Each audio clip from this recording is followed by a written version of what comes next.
William को कुछ ही देर हुए थे गाड़ी चलाते हुए, तभी उसने रियर व्यू मिरर में देखा कि एक काले रंग की कार उसका पीछा कर रही है। उसने नव्या से कहा, वो लड़का हमारा पीछा कर रहा है। विलियम की बात सुनकर नव्या झट से पीछे मुड़ी और उसने देखा कि उसके पीछे एक काले रंग की कार है, पर उसे कंफर्म नहीं था कि उसमें अक्षय है भी या नहीं। उसने कहा, शायद उसमें वो नहीं है। नव्या को याद था कि जब उसने अक्षय को बताया था कि विलियम उसका बॉयफ्रेंड है, उसने कितने गुस्से से उसकी तरफ देखा था।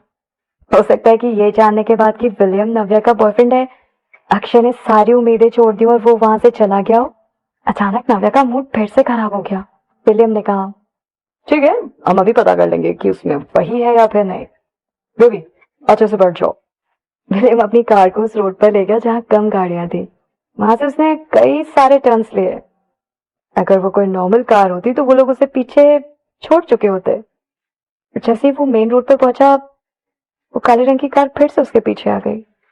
विलियम ने पहले ही उस कार की नंबर प्लेट को ध्यान से देखा था, उसे याद हो गया था, तो उसे कोई गलती नहीं हुई थी उसे पहचानने में।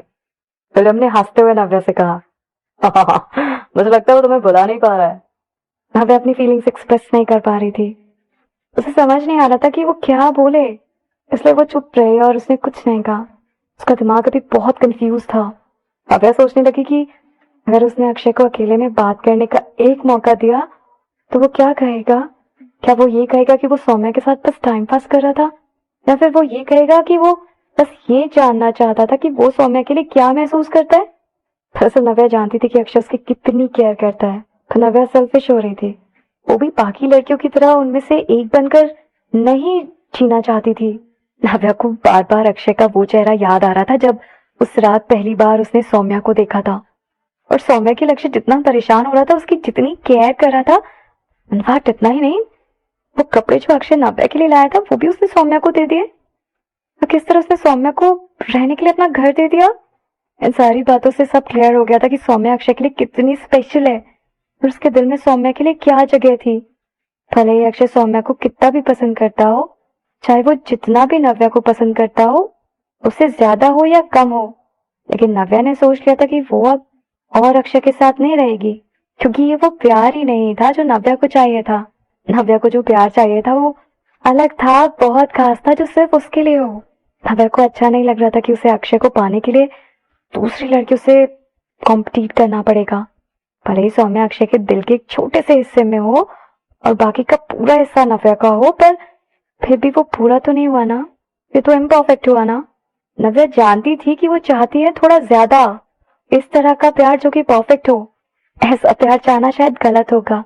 हालांकि नव्या को अक्षय की बहुत याद आ रही थी, उसे बहुत ज्यादा मिस कर रही थी, पर ये ऐसी चीजें थी जो उसके बस में ही नहीं थी। उसे नहीं समझ आ रहा था कि वो क्या करे, ऐसा क्या करे कि उसे अक्षय की याद ना आए। नव्या ने गहरी सांसें ली और विलियम से कहा, छोड़ो उसे फिर, मैं उसे देखना नहीं चाहती। ये समझने के बाद कि उसे प्यार में क्या चाहिए, अब वो अपनी झिझक जाने दे सकती थी। क्या हो गया अगर वो अक्षय को अपनी बात समझाने का एक और मौका देना चाहती थी, और क्या हो गया अगर एंड में उसे ये पता चल गया कि अक्षय उसे ही ज्यादा पसंद करता है। नव्या को अब ये सब नहीं चाहिए था। अगर वो पूरी तरह से नव्या का नहीं हो सकता तो फिर ऐसा प्यार उसे नहीं चाहिए। विलियम ने नव्या की तरफ देखा और कहा, यस मैम। और बहुत बार रिवर्स ट्रैकिंग इस्तेमाल करने के बाद भी विलियम अक्षय से पीछा नहीं छुड़ा पा रहा था। विलियम को बहुत हैरानी हुई और उसने हंसते हुए कहा, हाँ, इतना भी बुरा नहीं है, अब समझ आया तुम इसे पसंद क्यों करती हो, काफी अच्छा है ये। ऐसी बहुत कम ही कार्स थी जिन्हें वो डिच नहीं कर पाया था। हालांकि उसने नव्या का दिल दुखाया था, पर फिर भी विलियम को वो अच्छा लगने लगा था। नव्या ने विलियम को घूर कर देखा और कहा, तुम उसकी तारीफ कर रहे हो, इस समय तुम्हें मेरी साइड लेनी चाहिए और मेरे साथ मिलकर उसे गालियां देनी चाहिए, और तुम्हें उससे गुस्सा होना चाहिए। ओके ओके ओके ओके, उसे गालियां देने में मैं तुम्हारा साथ दूंगा। तो तुम किस तरह की गाली देना चाहती हो उसे, मतलब किस लैंग्वेज में उसे गाली देना चाहती हो। मैं हर लैंग्वेज में एक्सपर्ट हूँ वैसे। फिल्म ने हंसते हुए कहा। ये सुनकर नव्या हंसने लगी और हंसते हुए बोली, नेवर माइंड, अब जाने दो उसे, ऐसे उसका पीछा करना मुझे अच्छा नहीं लग रहा। जहां भी वो जाएगी अगर अक्षय भी उसके पीछे पीछे आया तो नव्या को और गुस्सा आएगा। पर फिर भी नव्या को यकीन ही नहीं हो रहा था कि आखिर अक्षय को पता कैसे चल गया कि वो शॉपिंग मॉल में है। उसने अपनी तीसरी आंख तो नहीं खोल ली थी कहीं। ये बात बहुत ही हैरान करने वाली थी। ऐसा पहली बार हो रहा था जब नव्या को लगा कि वो अक्षय को बिल्कुल नहीं समझ पाई है। उसे आज पता चला कि अक्षय का एक ऐसा रूप भी है जिसने वो बिल्कुल नहीं देखा, या फिर ये कहें कि जिस रूप से वो बिल्कुल अनजान है और जिसे नव्या आज तक समझ नहीं पाई। विलियम ने ड्रॉर में से एक वायरलेस ईयरफोन निकाला और अपने कान में लगा लिया। ईयरफोन लगाने के बाद उसने किसी को कॉल किया और कुछ ही मिनट्स में उसने फोन रख दिया। नव्या अपने ख्यालों में इतना खोई हुई थी कि उसने ध्यान ही नहीं दिया कि विलियम ने किसी को फोन करके बात की। उसने विलियम से पूछा, तो अब क्या? विलियम ने कॉन्फिडेंटली स्माइल करते हुए कहा, जल्दी सब चीज सेटल हो जाएंगी, डोंट वरी। नव्या जानने के लिए बहुत एक्साइटेड थी कि विलियम किस तरह अक्षय को डच करेगा, अब कौन सा तरीका इस्तेमाल करने वाला है वो। विलियम ने कार हाईवे की तरफ मोड़ दी और सस्पेंशन ब्रिज से आगे आ गया। नव्या ने उधर उधर देखा और विलियम से कहा, कहाँ जा रहे हो तुम? Out of suburb? या मैं बहुत जल्दी इसे डच कर दूंगा, फिर मैं तुम्हें एक जगह लेकर जाऊंगा खेलने के लिए, देखना तुम्हें जरूर अच्छा लगेगा। जैसे ही विलियम ने अपनी बात पूरी की और उसने कार को एक सुनसान रास्ते पे मोड़ दिया, अचानक ही काले रंग की कार उनकी कार के आगे निकली और जाकर सामने बीच रोड पर रुक गई। विलियम ने चुटकी बजाते हुए कहा, वॉच। नव्या ने हैरान होकर पीछे मुड़कर देखा। उसने देखा कि अक्षय की कार सामने खड़ी कार, जो कि उसका रास्ता रोककर खड़ी थी, उसकी तरफ तेजी से बढ़ रही थी। नव्या ये देखकर हैरान हो गई। अक्षय, ये लड़का किसी हरकत भी कर सकता है। वो फिर से पीछे आ गया। विलियम ने सीटी बजाते हुए उसकी तारीफ की और कहा, नॉट बैड, हाँ, ही हैज एटीट्यूड। मुझे पसंद आया, काफी अच्छा है। विलियम की बात सुनकर नव्या थोड़ा नाराज हो गई और बोली, तुम फिर भी उसकी तारीफ क्यों कर रहे हो? वो अब मेरा दुश्मन है, समझे? दुश्मन। Are you getting this? Relax. ये बोलकर विलियम हंसने लगा। उसने हंसते हुए कहा, इस तरह तो मजा आ रहा है। वैसे भी मुझे बहुत दिनों बाद कोई इतना स्ट्रॉन्ग ओपोनेंट मिला है, प्लीज मुझे थोड़ा तो एंजॉय करने दो। नव्या को समझ नहीं आ रहा था कि वो हंसे या फिर रोए। उसने मुंह बनाते हुए कहा, ठीक है, पर जल्दी से कुछ सोचो कि कैसे उसे डिच करें। विलियम ने हंसते हुए कहा, मेरे पास एक प्लान और है। विलियम के दिमाग में कोई शातिर प्लान चल रहा था। एक दूसरे चौराहे पर अचानक से पीछे से 4 कारें आ गई, जो अक्षय की कार का पीछा करने लगी और धीरे धीरे वो अक्षय के पास पहुंच गए। उन 4 कार में से एक कार अक्षय की कार के आगे आ गई। 2 कार अक्षय की कार के साथ साथ चलने लगी और एक कार उसके पीछे। हालात ये थे कि अक्षय एक सैंडविच की तरह बीच में फंस गया था। विलियम ने रियर व्यू मिरर से और चिढ़ाते हुए कहा, ये अल्टीमेट टेक्निक है, अगर वो इससे भी बच गया तो उसका मतलब ये काफी स्मार्ट है, हाँ? And then I will be impressed. Navya थोड़ी घबरा गई। उसने पीछे मुड़कर देखा और परेशान होकर विलियम से पूछा, ऐसे कुछ प्रॉब्लम तो नहीं हो जाएगी ना? विलियम को ये सब करने में बहुत मजा आ रहा था। उसने मजाक करते हुए कहा, nah, ज्यादा से ज्यादा कुछ एक्सीडेंट्स हो जाएंगे बस। वैसे भी उसकी कार काफी अच्छी है, तो इससे इतनी आसानी से चोट नहीं लगेगी। जैसे ही विलियम की बात पूरी हुई, उसने जिन 4 कार्स का इंतजाम किया था वो साथ साथ चलने लगी। अक्षय की कार के साइड में चल रही दोनों कार्स ने अक्षय की कार में बार बार टक्कर मारना शुरू कर दिया। अक्षय के आगे चलने वाली कार ने उसका रास्ता रोकने की पूरी कोशिश करी, जिसकी वजह से अक्षय की कार की स्पीड कम हो गई। विलियम को पहले से ही पता था कि जो हो रहा है उसका नतीजा क्या होगा। उसने फिर सीटी बजाते हुए नव्या को याद दिलाते हुए कहा, baby, hold tight, we are living. William ने अचानक से एक्सीलेटर पर पैर रखा और स्पोर्ट्स कार आगे बढ़ा दी। स्पोर्ट्स कार एक हॉबर के पास जाकर रुक गई। जैसे ही कार रुकी, उसका दरवाजा खुला और नव्या कार से बाहर निकली। सूरज की रोशनी बहुत तेज थी, इसलिए नव्या ने अपनी आंखें अपने हाथों से ढक ली। नव्या ने पूछा कि हम यहाँ क्यों आए हैं? विलियम उसका हाथ पकड़कर उसे अपने साथ ले गया। आधे घंटे पहले उन्होंने अक्षय को डिच कर दिया था और उसके बाद विलियम ने अपना डायरेक्शन चेंज कर लिया और कार हॉबर की तरफ ले गया। क्या वो उसे सी के पास ले जाने का प्लान बना रहा था? दरअसल नव्या और उसके दोस्त कई बार घूमने के लिए यच पर जाते रहते थे। इस तरह घूमना अमेरिका में बहुत नॉर्मल सी बात है। आमतौर पर लोग इस तरह यच लेकर घूमने जाते रहते थे, पूरा दिन इसी तरह बिताते थे और कभी कभी तो रात में भी यच में ही रुकते थे। नव्या जानती थी कि विलियम के इस हॉबर पर कुछ बड़े और छोटे याच हैं, तो जो मन करे वो फेल कर सकता था। और विलियम उसे यच पर नहीं बल्कि स्पीड बोट पर लेकर गया। नव्या को विलियम से किसी भी बात का डर नहीं था। उसे एक बार भी ऐसा कुछ ख्याल नहीं आया कि कहीं विलियम उसे बेच ना दे, इसलिए वो चुपचाप विलियम पर बिना शक किए उसके साथ स्पीड बोट पर चली गई। नव्या को समझ नहीं आ रहा था कि वो लोग वहां क्यों जा रहे हैं, इसलिए उसने विलियम से पूछा, तो क्या हम बस ऐसे एक स्पिन के लिए जा रहे हैं? इससे अच्छा हम यच ले लेते, कम से कम उसमें रेस्ट करने के लिए जगह तो होती है। विलियम ने उसे वार्न करते हुए कहा था कि होल्ड टाइट। उसने इस बार भी नव्या को कुछ नहीं बताया, बस मुस्कुराते हुए कहा, मैंने कहा था ना तुम्हें एक अच्छी जगह लेके जाऊंगा, देखना तुम्हारे लिए ये एक सबसे अच्छा सरप्राइज होगा और तुम देखकर बहुत खुश हो जाओगी। नव्या जानने के लिए बहुत एक्साइटेड हो रही थी। उसने फिर से पूछा, पर वो एग्जैक्टली है क्या? प्लीज तुम मुझे सस्पेंस में रखना बंद करो और बताओ प्लीज। बस जल्दी ही पता चल जाएगा, अच्छे से बैठो, जैसे ही हम वहां पहुंचेंगे तुम अपने आप समझ जाओगी। विलियम ने बहुत एक्साइटेड होकर उससे कहा।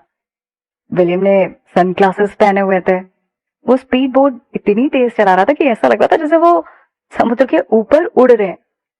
प्लीज तुम थोड़ा स्लो चलाओगे, नव्या ने चिल्लाते हुए कहा, क्योंकि उसे लगा जैसे वो स्पीड बोट पर से उड़ जाएगी। वो लोग स्पीड से आगे बढ़ते रहे। थोड़ी देर बाद तक नव्या थक चुकी थी।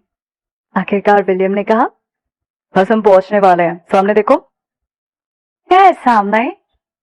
नव्या थोड़ी सी एक्साइटेड थी। उसे दूर दूर तक कुछ नहीं दिखाई दे रहा था। चारों तरफ बस समुद्र ही समुद्र दिखाई दे रहा था और कोई आइलैंड भी नहीं था।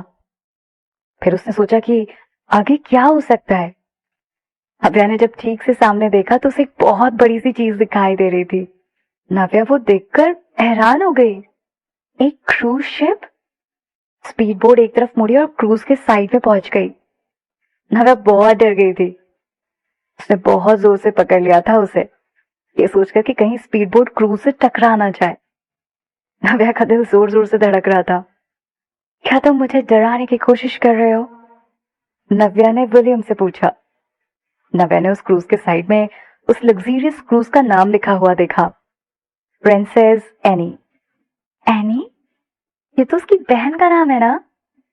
नव्या को कुछ समझ नहीं आ रहा था, इसलिए आखिरकार उसने विलियम से पूछ ही लिया, इस क्रूज पर एनी का नाम क्यों लिखा है? विलियम ने नव्या की तरफ देखा और हंसते हुए कहा, उसके नाम पर इस क्रूज का नाम रखा गया था, ये मेरी फैमिली का बिजनेस है। नव्या ने अपना सिर पीछे की तरफ झुकाकर अपने सामने खड़ी लग्जरी क्रूज को देखा। वो एक बड़े से पहाड़ के जितना बड़ा और ऊंचा था। नव्या बता भी नहीं सकती थी कि वो कितना ऊंचा था। विलियम जल्दी से स्पीड बोट को क्रूज के एंट्रेंस पे ले गया। तुरंत ही वहां कुछ लोग उनका वेलकम करने के लिए आ गए और उन्होंने सीढ़ी नीचे उतार दी ताकि विलियम और नव्या ऊपर आ जाए। उन लोगों ने उन्हें ग्रीट किया, मास्टर विलियम। या विलियम ने सर हिलाते हुए कहा। नव्या ये तो बहुत अच्छे से जानती थी कि विलियम की फैमिली बहुत पैसे वाली है, पर कितने पैसे वाली है ये नहीं जानती थी। पर इतना लग्जरियस क्रूज होने का मतलब कि वो काफी अमीर थे, क्योंकि ऐसा क्रूज रखना किसी आम इंसान के लिए मुमकिन नहीं था। नव्या ने हैरान होकर पूछा, तुम मुझे क्यों यहाँ लेकर आए हो? विलियम ने नव्या को समझाया, दरअसल क्रूज पर रिच और पावरफुल फैमिलीज के लिए कुछ बुकिंग्स थी और वो 3 दिन तक चलने वाला था। तो अमेरिका के लगभग सभी अमीर और पावरफुल लोग आने वाले थे। वहाँ कई सारे इंटरेस्टिंग गेम्स और दूसरी चीजें होनी थी एंटरटेनमेंट से रिलेटेड, और यही सब दिखाने के लिए मैं तुम्हें यहाँ पर लेकर आया हूँ ताकि तुम एंजॉय कर पाओ। नव्या ने अपने पापा से भी इस बारे में सुना था। ये बस पैसे वालों के लिए था ताकि वो लोग आपस में एक मीट कर सके और अपना बिजनेस बढ़ा सके। पहले नव्या के पापा भी नव्या को वहां लेकर जाना चाहते थे, पर नव्या को वहां जाने में कोई इंटरेस्ट नहीं था और उसे ये सब बहुत बोरिंग लगता था। और वहां नव्या ज्यादा किसी को जानती भी नहीं थी, इसलिए नव्या हमेशा जाने से मना कर देती थी। नव्या मनी मन हैरान हो रही थी, अगर पापा को पता चला कि मैंने उनके साथ यहाँ आने से मना कर दिया था और अब एक फ्रेंड के साथ यहाँ आई हूँ तो उन्हें जरूर जेलस होगा। विलियम ने नव्या को खींचा और वो लोग प्लाईवुड पर से होकर गए। जैसे ही दोनों अंदर गए, विलियम ने नव्या को बताया कि क्रूज कितना बड़ा है। उस क्रूज में 100 स्वीट्स थे और 10 रेस्टोरेंट्स थे, उसमें हर देश का खाना मिलता था। उसमें एक मूवी थिएटर भी था, लाइब्रेरी और परफॉर्मेंस थिएटर और साथ में बहुत कुछ। इस क्रूज में एक कसिनो भी था। क्रूज के टॉप डेक पर golf course, tennis court, swimming pool और भी बहुत सारी चीजें। एक तरह से एक पूरा का पूरा शहर था जो काफी बड़ा था। पर इतने बड़े क्रूज पर बस कुछ ही लोगों को इनवाइट किया जाता था। इसका मतलब अमेरिका के बहुत बड़े और इन्फ्लुएंशियल लोगों को ही इनविटेशन जाता था। विलियम ने कहा, और यहाँ एक ऑक्शन हॉल भी है। आज रात यहाँ ऑक्शन भी होने वाला है। तुमने कभी ऑक्शन देखा है या नहीं? चलो, मैं तुम्हें वहां पर लेकर जाऊंगा, तुम्हें अच्छा लगेगा। तुम्हें अगर वहां कुछ अच्छा लगे तो तुम मुझे बता देना, मैं तुम्हारे लिए खरीद दूंगा। विलियम की बात सुनकर नव्या हंसने लगी और हंसते हुए पूछा, भले ही कितना भी महंगा क्यों नहीं हुआ, तो मेरे लिए खरीद लोगे? वो एक ऑक्शन था, कौन जानता था कि चीजें कितनी महंगी होंगी। जो लोग भी उस ऑक्शन में जा रहे थे सब पैसे वाले थे। इसका मतलब ऑक्शन वाली सभी चीजें बहुत महंगी होंगी। ऑफ कोर्स मैं खरीदूंगा तुम्हारे लिए, as you know I am very rich. William ने अपना सिर ऊंचा करते हुए कहा। नव्या ने हंसते हुए कहा, पता है तुम कुछ ज्यादा ही अमीर हो। क्या तुम्हें एक बहन की कमी है? क्यों ना तुम मुझे अपनी बहन बना लो। नव्या की बात सुनकर विलियम मुस्कुराने लगा। उसने नव्या की नाक खींचते हुए कहा, मुझे कोई प्रॉब्लम नहीं है इसमें, पर तुम अपने पापा की जान हो। वो लगता है कि वो मानेंगे कभी इन सब चीजों के लिए। भले ही विलियम की फैमिली बहुत पैसे वाली थी, पर नव्या भी कुछ कम नहीं थी। पर नव्या को खुद इस बात का अंदाजा नहीं था कि उसकी फैमिली कितनी पावरफुल है। विलियम की बात सुनकर नव्या ने अपनी जीभ बाहर निकाली। वो समझ गई कि अगर उसके पापा ये बात सुनेंगे तो वो कितना नाराज हो जाएंगे और उन्हें कितना बुरा लगेगा। रेस्टोरेंट में खाने के लिए जाने से पहले विलियम नव्या को उसका चेहरा दिलवाने लग गया। टाइम बहुत जल्दी जल्दी बीत रहा था। अब लंच का टाइम हो चुका था। विलियम ने नव्या से पूछा, तुम्हें क्या खाना है? मैं कुछ भी खा लूंगी। नव्या ने रेस्टोरेंट में चारों तरफ देखते हुए कहा। वो एक इंडियन रेस्टोरेंट लग रहा था क्योंकि वहां से इंडियन खाने की खुशबू आ रही थी। विलियम ने नव्या से पूछा, जब तुम इंडिया गई थी तुम्हें वहां खाना ठीक लग रहा था? बाय द वे, खाना कैसा था वहां पर? नव्या ने झट से कहा, हाँ हाँ, मैंने तो बहुत सारा इंडियन खाना खाया। हम घर पर बनाते थे, मुझे कैसे पसंद नहीं आता। और हाँ, जब मैं वहां गई थी तो मैंने वहां इंडियन स्टाइल वाली चाय भी पी और मुझे बहुत पसंद आई। यार, अमेरिका में तो वो सब चीजें मिलती ही नहीं है। ये सब बताते बताते नव्या को वो दिन याद आ गए जब वो हॉट स्प्रिंग पिला गई थी। वहां जो टाइम स्पेंड किया था और वहां जो भी कुछ हुआ था। अचानक नव्या की आंख में बहुत सारे इमोशंस दिखने लगे और वो बात करते करते रुक गई। तो क्योंकि विलियम ने पीछे मुड़कर नव्या की तरफ देखा नहीं था इसलिए वो समझ नहीं पाया। तो फिर कुछ इंडियन खाए? विलियम ने पूछा। नव्या ने सिर हिलाते हुए कहा। उसकी हंसी अब गायब हो चुकी थी। ठीक है, मुझे कोई प्रॉब्लम नहीं है, पर मुझे सूप पीने का मन कर रहा है। दोनों ने एक टेबल ढूंढा और वहीं बैठ गए।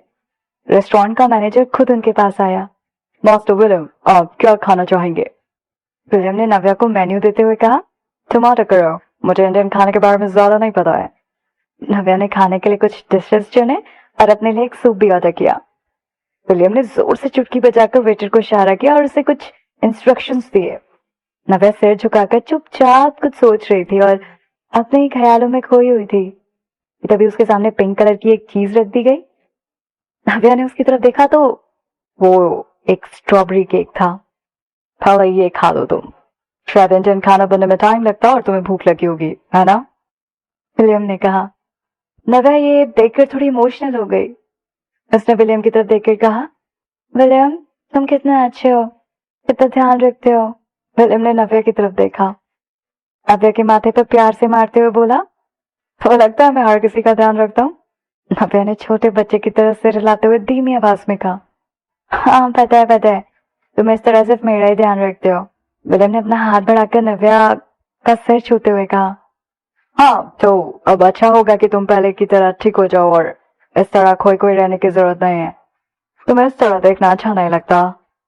जिस नव्या को विलियम जानता था वो हमेशा खुशी से और हंसते हंसते रहती थी। इस तरह शांत और दुखी नहीं रहती थी। विलियम समझ गया था कि नव्या उस लड़के से बहुत ज्यादा अटैच हो गई है और उस लड़के के लिए नव्या के मन में एक स्पेशल फीलिंग है। नव्या उस लड़के से जितना प्यार करती थी उसे उतना ही दुख पहुंचा था। और विलियम इस बात को इतने अच्छे से इसलिए समझ पा रहा था क्योंकि उसने खुद भी कभी ये महसूस किया था। वो जानता था कि तकलीफ क्या होती है प्यार में, इसलिए वो बिल्कुल भी नहीं चाहता था कि नव्या को भी वो सब चीजें झेलनी पड़े। विलियम से रहा नहीं गया और उसने गुस्से में पूछा नव्या से, तुम और वो लड़का एक दूसरे को बहुत टाइम से जानते होगे ना, राइट? नव्या बस 1 महीने के लिए इंडिया गई और इतने कम समय में किसी से इतना प्यार करना पॉसिबल नहीं था। इसलिए विलियम समझ गया था कि नव्या उस लड़के को काफी टाइम से जानती होगी। वैसे तो नव्या इस बारे में किसी से कोई बात नहीं करना चाहती थी, पर विलियम उसका अच्छा दोस्त है और उसने नव्या का मूड ठीक करने के लिए, उसे हंसाने के लिए बहुत कोशिश की थी। इसलिए नव्या ने कहा, मैं और वो हम बचपन के दोस्त हैं। हमारी फैमिलीज एक दूसरे को बहुत पहले से जानती है और मैं तो उसे तब से जानती हूँ जिस दिन मैं पैदा हुई थी। जब हम छोटे थे तभी से हमारा रिलेशनशिप कुछ अलग ही था। मेरे अमेरिका आने तक हम हमेशा साथ रहते थे और साथ खेलते थे। फिलिप ध्यान से नव्या की बात सुन रहा था। कुछ देर तक चुपचाप उसकी बातें सुनने के बाद उसने कहा, ओह, तो ये बात है तभी। उसे अब समझ आ रहा था कि नव्या इतना क्यों पसंद करती है उस लड़के को और इतनी ज्यादा अटैच क्यों है उससे। नव्या फोक से केक खा रही थी कि तभी पीछे से किसी ने उसके कंधे पर इतनी जोर से हाथ रखा कि ऐसा लगा जैसे नव्या केक पर ही गिर जाएगी। ओह, तो ये तुम हो नव्या? तभी मैं सोचू क्या कर इतना स्पेशल कौन है जिसे मेरा कजन लेकर आया है। नव्या को पीछे से एक लड़के की आवाज सुनाई दी।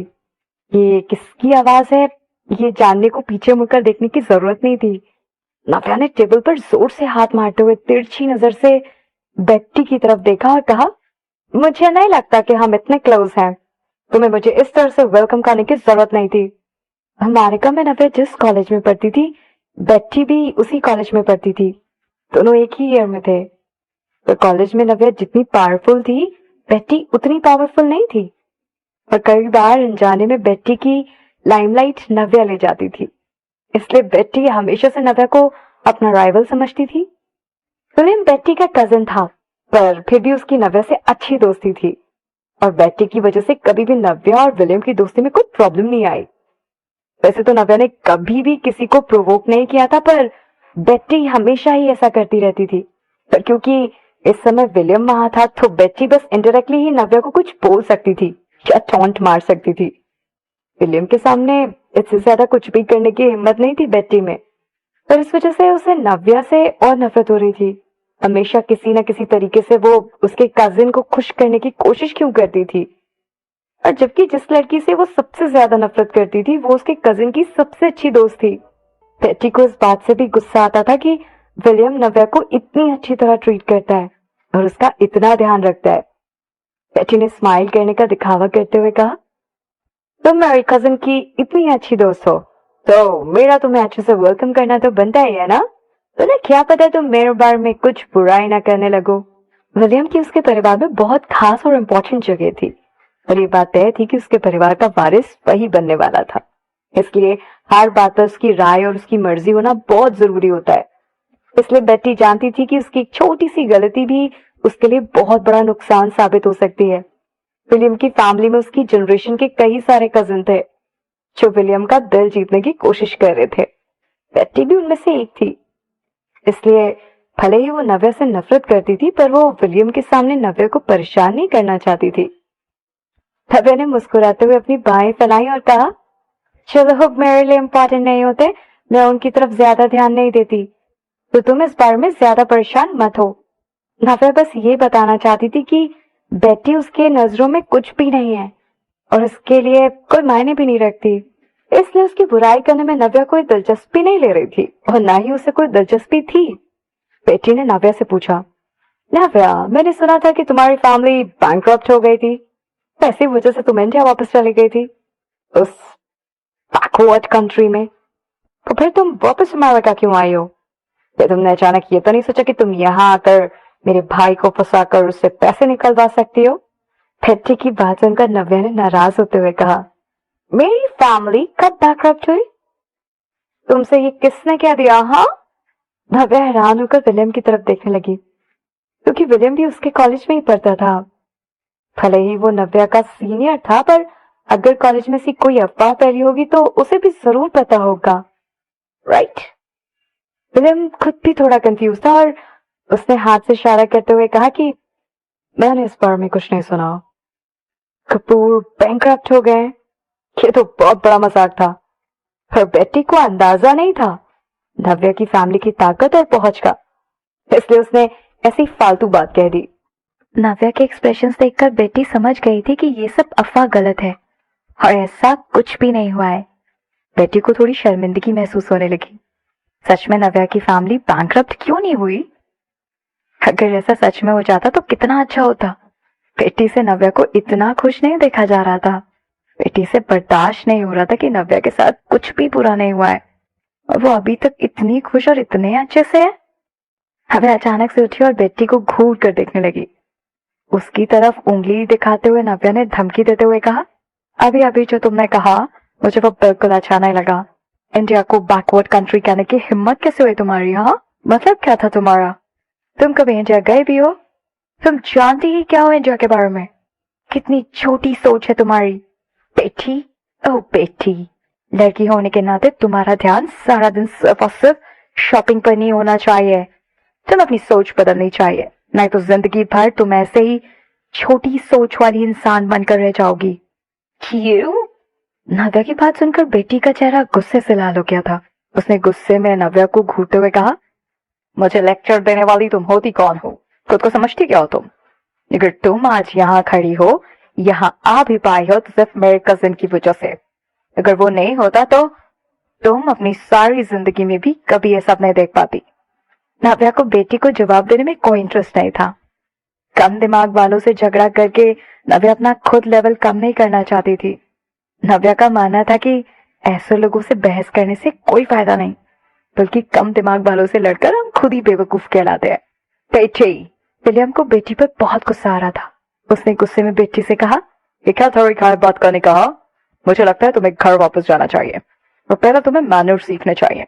तुम्हारे अंदर इतनी भी तमीज नहीं है कि तुम ऐसे इवेंट्स अटेंड कर सको।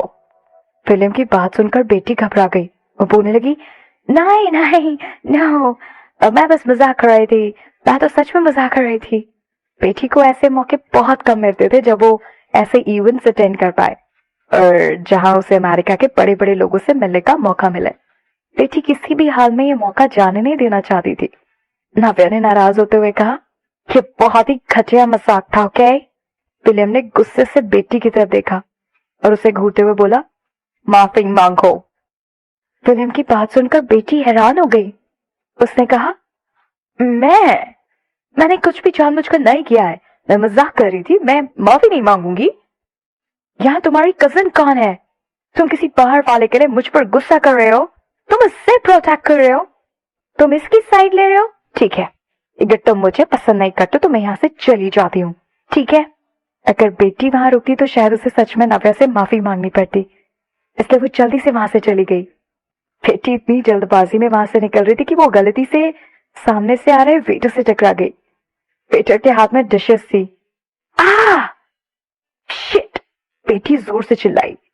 बेटी की पूरी ड्रेस खराब हो गई थी और उसने गुस्से में चिल्लाते हुए वेटर से कहा, व्हाट द एफ? ये मेरी नई ड्रेस है। शिट! किस तरह की डिश है और कितनी घटिया डिश है। इसलिए मुझे इंडियन डिशेस से नफरत है। ये बस टेस्ट में ही खराब नहीं बल्कि दिखने में भी खराब होती है। ऐसा घटिया खाना तो कुत्ते भी नहीं खाते। बेटी की बात सुनकर नव्या के गुस्से का ठिकाना नहीं था। उसने जोर से टेबल पर हाथ मारा और उठकर खड़ी हो गई। नव्या गुस्से में बेटी की तरफ गई। विलियम भी हैरान होकर नव्या की तरफ देखने लगा। उसने नव्या को रोका नहीं। बेटी का ध्यान अभी भी अपनी ड्रेस पर ही था। उसने देखा नहीं कि नव्या उठकर उसके पास आ गई है। बेटी की दोस्त उसकी मदद कर रही थी उसकी ड्रेस साफ करने में और उसने भी कहा, हाँ तुमने सही कहा, इंडियन खाना सबसे घटिया खाना होता है। मुझे तो समझ नहीं आता कि लोगों को यह पसंद कैसे आता है। इंडियंस को ऐसा कचरा खाना ही अच्छा लगता है। उसकी बातें सुनकर नव्या गुस्से से लाल हो गई। वो बेटी के पीछे मुट्ठी बंद करके खड़ी हो गई। स्क्रैम! मुझे परेशान मत करो, बेटी ने चिढ़ते हुए कहा। उसे ध्यान भी नहीं दिया कि उसे पीछे से कौन बुला रहा है। नव्या ने गुस्से में बेटी को खींचा और कहा, मुझे तुमसे कुछ बात करनी है। अचानक नव्या के खींचने पर जब बेटी पीछे मुड़ी तब उसने उसकी तरफ देखा और उसे ध्यान दिया कि उसके पीछे नव्या खड़ी थी। उसने चिढ़ते हुए कहा, नव्या, अब क्या चाहिए तुम्हें? क्या कहना चाहती हो तुम चिल्लाना चाहती हो मुझ पर? लेक्चर देने हैं तुम्हें? मैं तुमसे डरती नहीं हूँ, समझी? अगर उन दोनों की लड़ाई एक दूसरे की बेइज्जती करने पर भी आ जाती तब भी बेटी को किसी तरह का भी डर नहीं था नव्या से। नव्या हंसने लगी और बोली, मुझे तुम्हें जांचना नहीं है, पर मुझे तो तुम्हें मारने का मन कर रहा है। जैसे ही नव्या ने ये कहा, नव्या ने उस लड़की की शर्ट का कॉलर पकड़ा और उसे खींच के चांटा मार दिया। धाड़! उस थप्पड़ की आवाज हर जगह गूंजने लगी। नव्या ने इससे सुरीली चीज आज तक नहीं सुनी थी। ये किसी भी सुरीला गाना सुनने से बहुत अच्छी फीलिंग थी। बेटी का गाल जिस पर लाल थप्पड़ का निशान छप गया था, उसको बिलीव नहीं हो रहा था कि उसके साथ कुछ ऐसा होगा। उसकी आंखें खुली की खुली रह गई।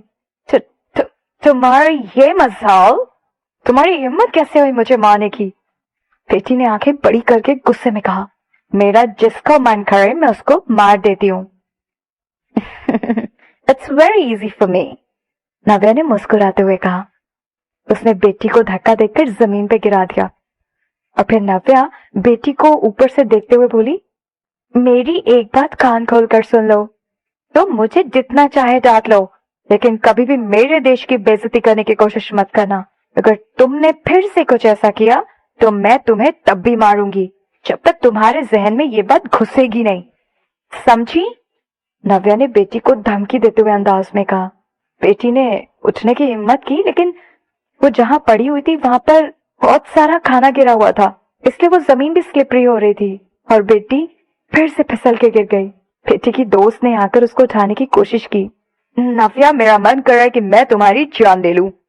गुस्से में बेटी का मन किया कि वो नव्या को जान से मार दे, लेकिन बेटी की दोस्त ने उसे रोक दिया।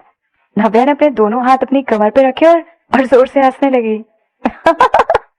अच्छा, आओ फिर, आकर मुझे मारो, मैं यहीं खड़ी हूँ, मैं भी तो देखूं तुम में इतनी हिम्मत है या नहीं। बेटी गुस्से से आग बबूला हो गई थी और उसको समझ नहीं आ रहा था कि वो करे तो क्या करे। वो बस नव्या को मारने का सोच रही थी। बेटी के पागलपन के मुकाबले नव्या बहुत शांत और एलिगेंट लग रही थी, बिल्कुल एक रानी की तरह। बेटी रोने लगी और उसने विलियम की तरफ देखकर कहा, तुमने भी देखा कि कैसे उसने मुझे मारा? तुम्हें भी नहीं लड़ना चाहिए उससे। मुझे आज तक मेरे अपने घर वालों ने नहीं मारा, लेकिन इसने मेरे ऊपर हाथ उठाया है। मैं इस लड़की को ऐसे जाने नहीं दे सकती। लेकिन क्योंकि बेटी जोर जोर से रो रही थी, उसका पूरा मुंह आंसू से भर गया था, इसलिए उसको कुछ भी अच्छे से दिखाई नहीं दे रहा था। उसको विलियम के चेहरे पर हंसी भी नहीं दिख रही थी। विलियम को बेटी के लिए जरा भी बुरा नहीं लग रहा था। वो हंस रहा था मानो जैसे नव्या ने बेटी को थप्पड़ मारकर एकदम सही किया। बेटी की बात सुनकर विलियम ने अपने दोनों हाथ फेरे और कहा, मैंने कुछ नहीं देखा, कुछ भी नहीं। मैं तो बस एक ऐसे इंसान को थप्पड़ खाते हुए देख रहा था जो डिजर्व करता है। ऐसे बहुत दिलचस्प हुआ जो भी हुआ। बेबी, तुम रुकी क्यों? शो को कंटिन्यू करो।